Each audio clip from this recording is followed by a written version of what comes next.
So last weekend, my family and I went to our neighborhood's annual barbecue, a classic suburban ritual where everyone tries to outdo each other's potato salad and someone inevitably sets a hamburger bun on fire. This year, though, there was a new face, our recently moved-in neighbor, Marcel. He looked pretty normal, albeit with a strong penchant for black and white stripes, but hey, who am I to judge? Anyway, as we started grilling, I noticed Marcel hadn't spoken a word. Not a hello, not a pass the ketchup, nothing. Just a lot of eyebrow wiggling and exaggerated smiles. Things got weird when my dad tried to hand him a burger.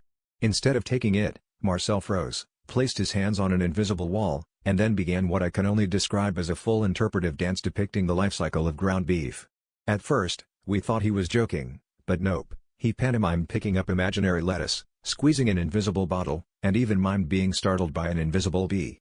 I looked over at my mom, who was now miming back, and suddenly the entire party was trying to communicate through the universal language of awkward charades.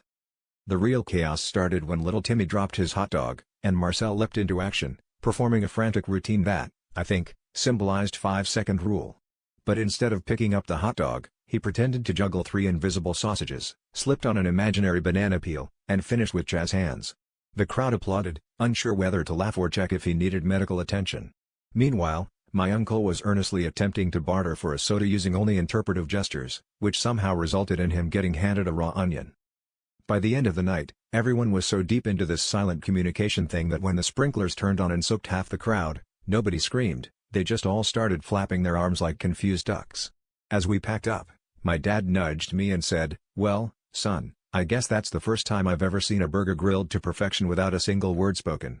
I just shook my head and replied, "Yeah, Dad, but at least with Marcel around, we'll never have to worry about biting into a tough crowd."